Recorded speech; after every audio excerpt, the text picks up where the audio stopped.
to do so, I believe. If Hong Kong's pro-democracy movement imagined it had the unqualified support of the international community, it had better think again.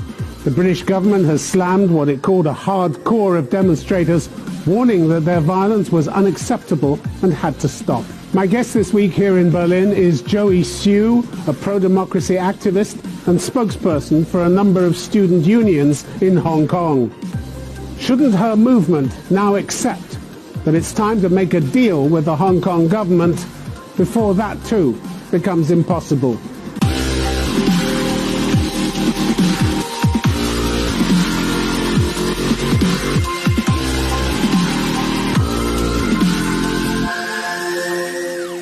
Joey Siu, welcome to Convict Zone. My pleasure. If it's wrong for the Hong Kong police to use violence, why is it right for the demonstrators to use it?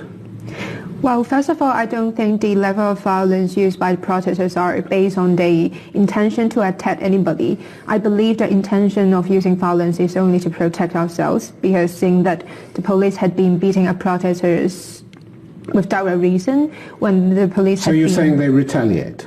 Yes. But they do more than retaliate, don't they? October 20th, we had a group of hardcore protesters throwing petrol bombs at a station, police station. That wasn't retaliation. A week earlier, one protester stabbed a policeman with a box cutter. We had a homemade bomb which went off on the roadside, which by the grace of God didn't hurt anybody or kill anybody. It's that kind of violence I'm talking about. Well, what's the justification?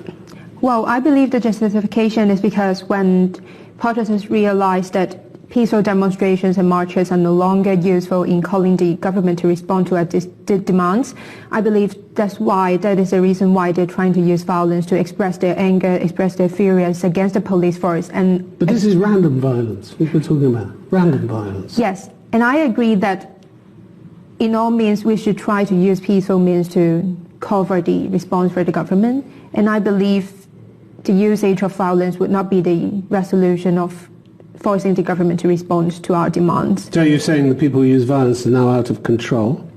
Well, I don't believe they're out of control because...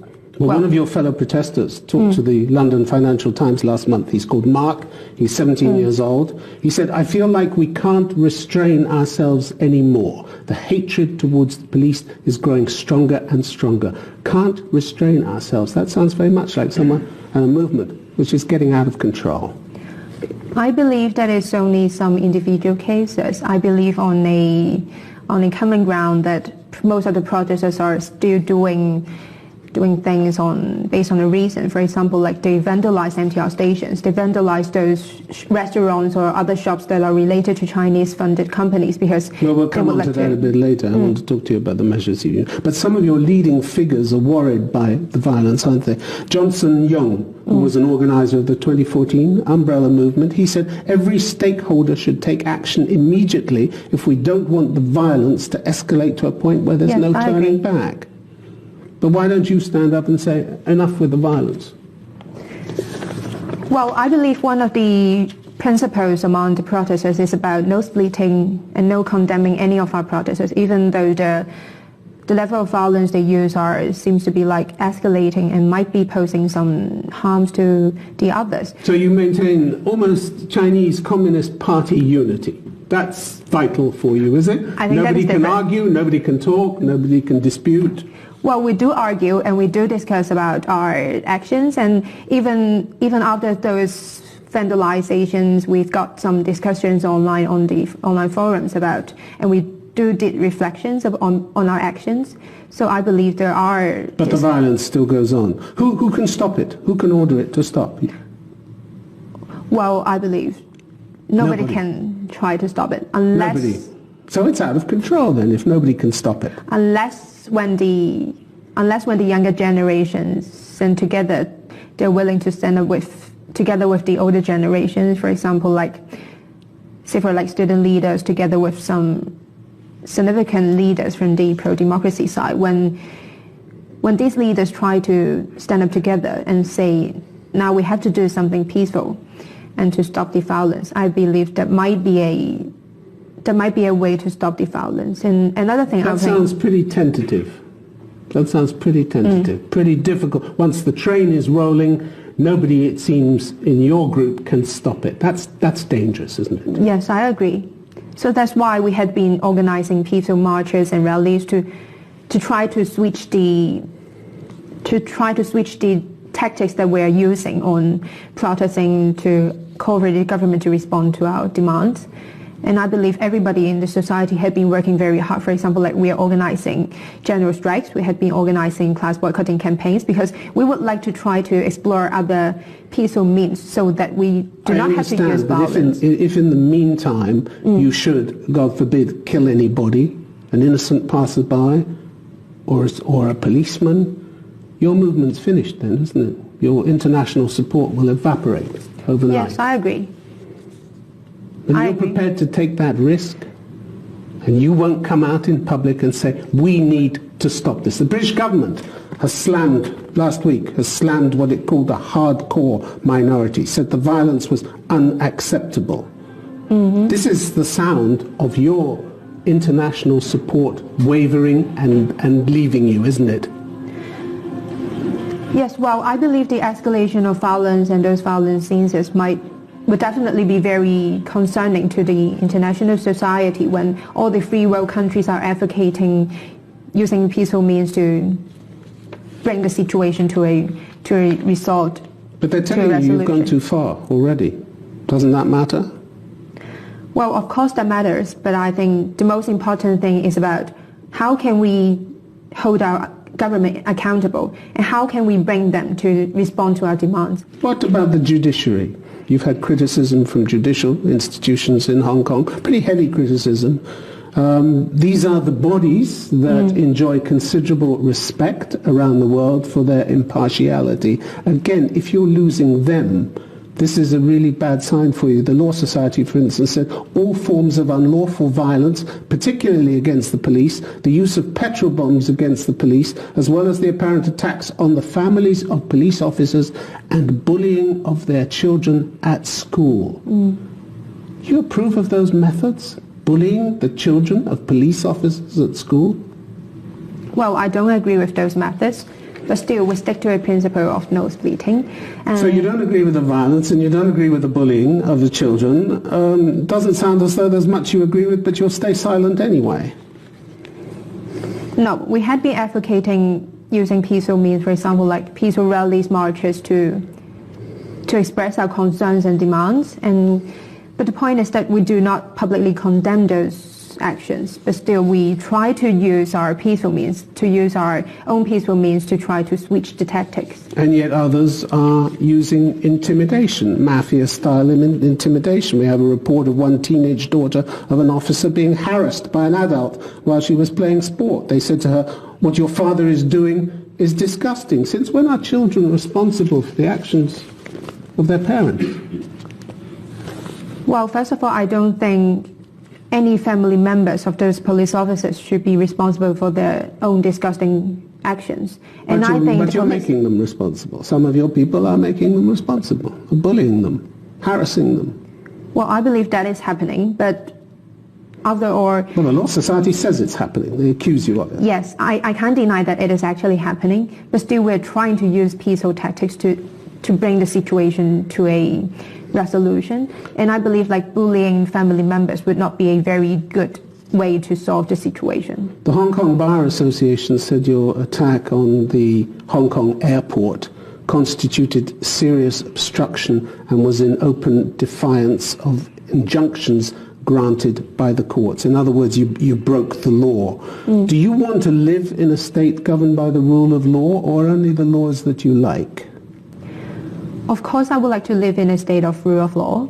However, we can see that it is very obvious that the situation of rule of law in Hong Kong is being broken, not by the protesters, but by the government itself first.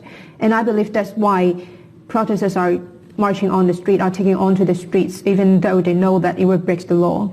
And I believe but your activists are saying, that their most important aim is to fight to protect the rule of law in Hong Kong and judicial independence. But you're trashing it at the same time. Well, I believe... You're breaking the law to protect the law? It doesn't add up, does it?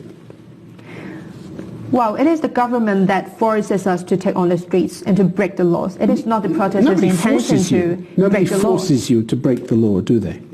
The government forces us to do so, I believe. That's your interpretation.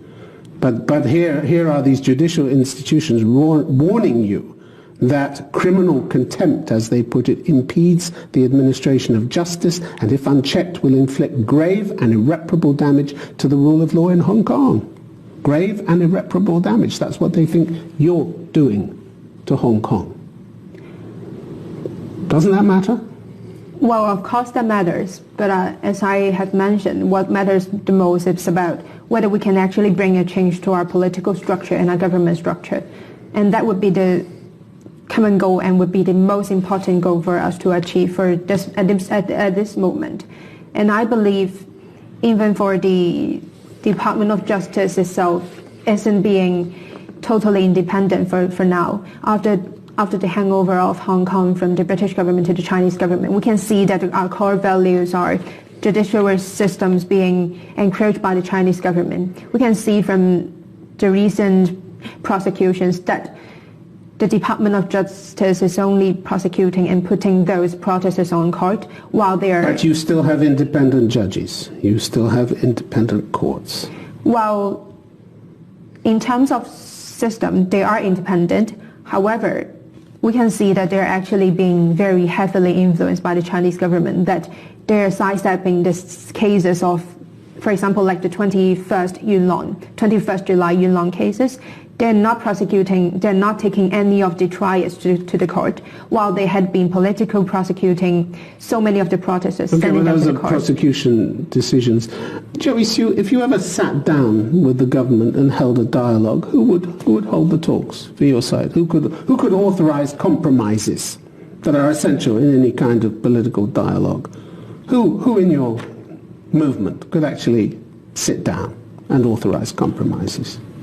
I believe nobody could represent our movement because, as you know, it is a leaderless... So nobody will sit down with you? You're not opening doors, you're closing doors, one after the other, we are opening doors. Aren't you? You just said nobody could authorize compromises. Nobody can sit down for you, represent you. Well, back in Who's June... the government supposed to talk to? Well, back in June, the Chief Executive Carrie Lam has tried to approach to several student unions in Hong Kong, and we had rejected her offer because she requested a private meeting with only some of the student unions in Hong Kong, which is not even representing all the students in Hong Kong. It would be a start, wouldn't it? It would have been a start. It won't be a start, it will only be an end to our movement, because back in 2014, we see that Carrie Lam tried to talk to some of the student leaders, some of the leaders of the Umbrella Revolution. However, what we got after the dialogue was the crackdown of our movement, and then Carrie Lam did not fulfill any of her promises in the dialogue. And we feel like, especially in this leaderless movement, it is very important for us to have a public dialogue with as many stakeholders in the society as possible. At least we cannot only have the student activists talking to Carrie Lam. Okay, we have to include other stakeholders. You've put forward 5 principal demands of the Hong Kong government. You and your fellow activists have argued that the government has only addressed one of them, which was the extradition bill, which they withdrew. But in fact, according to Albert Chen, Professor of Law at the University of Hong Kong, the government responded to all of your demands, just not in the way that you wanted. You wanted an independent investigation into police handling of the riots. You didn't get that. But you didn't get nothing either. The Independent Police Complaints Council appointed 5 overseas experts from Britain, Canada, Australia and New Zealand. You didn't get everything, but they did respond, didn't they? Well, I believe what are we calling for is not only an official demand for official response from Carrie Lam. What we are asking for is about the concrete actions by the Hong Kong government. We are asking them to respond to our demands by taking actual actions. For example, they invited these experts from Britain, Canada, Australia and New Zealand. Well, I believe that is not what we are asking for.